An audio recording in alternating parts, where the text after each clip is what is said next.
60세를 넘기면 삶의 속도가 조금 달라집니다. 예전에는 더 벌어야 한다는 생각이 중심이었다면 이제는 어떻게 잘 쓰고 오래 유지할까가 더 중요한 고민이 됩니다. 은퇴는 단순히 일을 그만두는 시점이 아니라 수입이 줄어드는 대신 지출의 균형 감각이 훨씬 중요해지는 전환점이죠. 그래서 많은 분들이 이런 말을 합니다. 돈을 버는 것보다 쓰는 게 더 어렵다. 특히 은퇴 후에는 잘못된 소비 습관 하나가 생각보다 크게 작용합니다. 젊을 때는 다시 벌면 된다는 여유가 있었지만 이제는 한 번의 선택이 앞으로 10년, 20년의 삶의 질에 영향을 줄 수 있기 때문입니다. 그래서 오늘은 무조건 아끼자가 아니라 현명하게 줄여야 할 지출에 대해 이야기해 보려고 합니다. 1. 체면을 위한 소비. 가장 먼저 줄여야 할 건 사실 이겁니다. 남의 시선을 의식한 소비.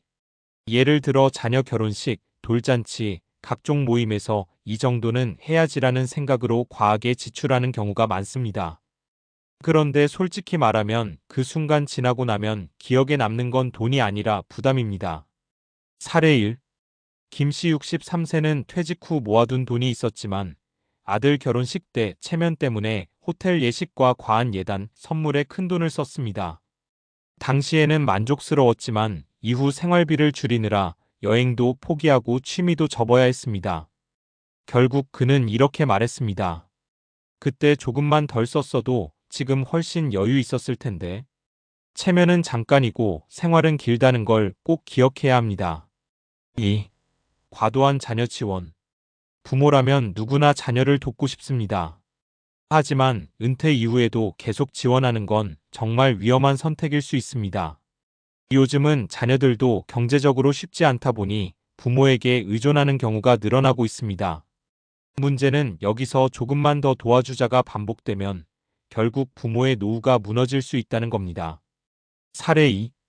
박씨 68세는 딸의 전세자금과 생활비를 몇 년 동안 지원했습니다. 처음에는 여유가 있다고 생각했지만 예상보다 오래 지원이 이어졌고 결국 본인의 의료비와 생활비가 부족해졌습니다. 그는 뒤늦게 이렇게 말했습니다. 도와주는 건 좋지만 선을 정했어야 했다. 자녀를 위한 최고의 도움은 지속 가능한 거리 유지입니다. 3. 유지비가 많이 드는 자산. 집, 자동차, 각종 회원권. 겉으로는 자산이지만 실제로는 계속 돈이 나가는 구조일 수 있습니다. 특히 큰 집이나 유지비 높은 차는 은퇴 후에는 부담으로 바뀌는 경우가 많습니다. 사례 3.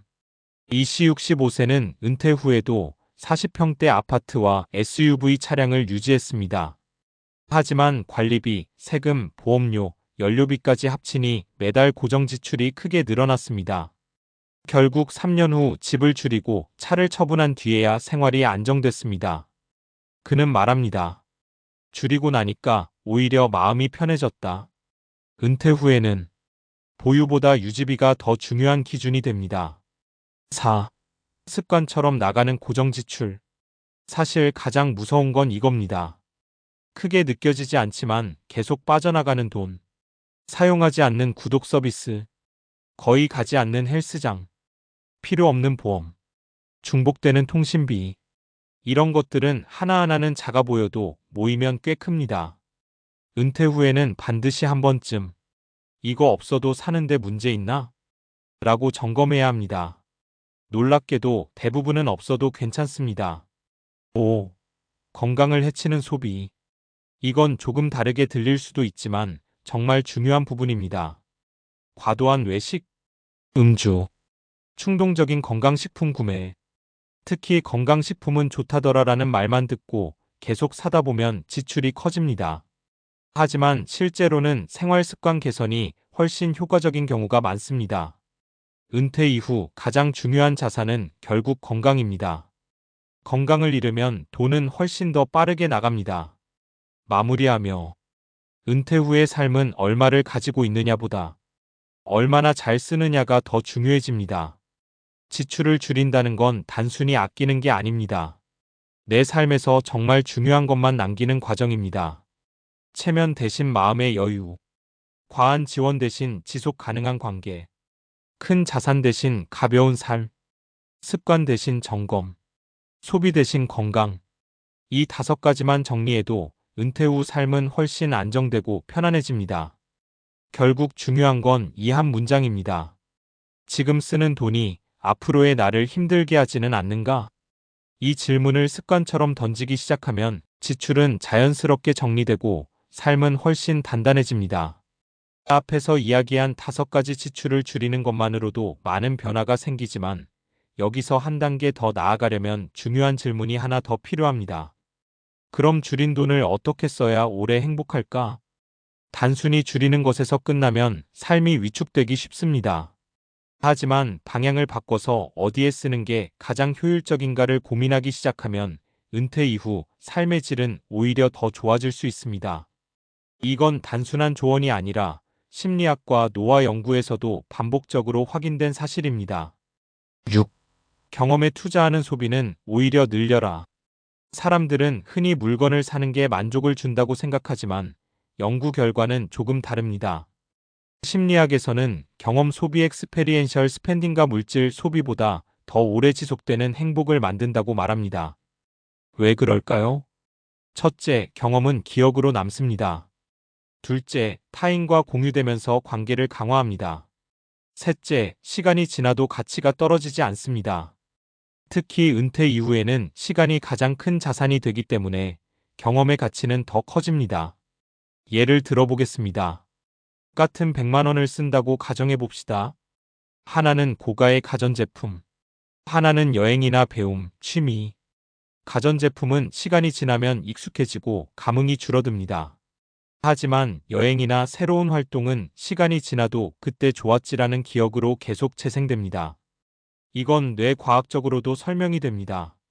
새로운 경험은 도파민과 해마 기억을 담당하는 뇌 부위를 동시에 자극해서 더 강하게 기억되고 더 오래 만족을 유지하게 만듭니다. 7.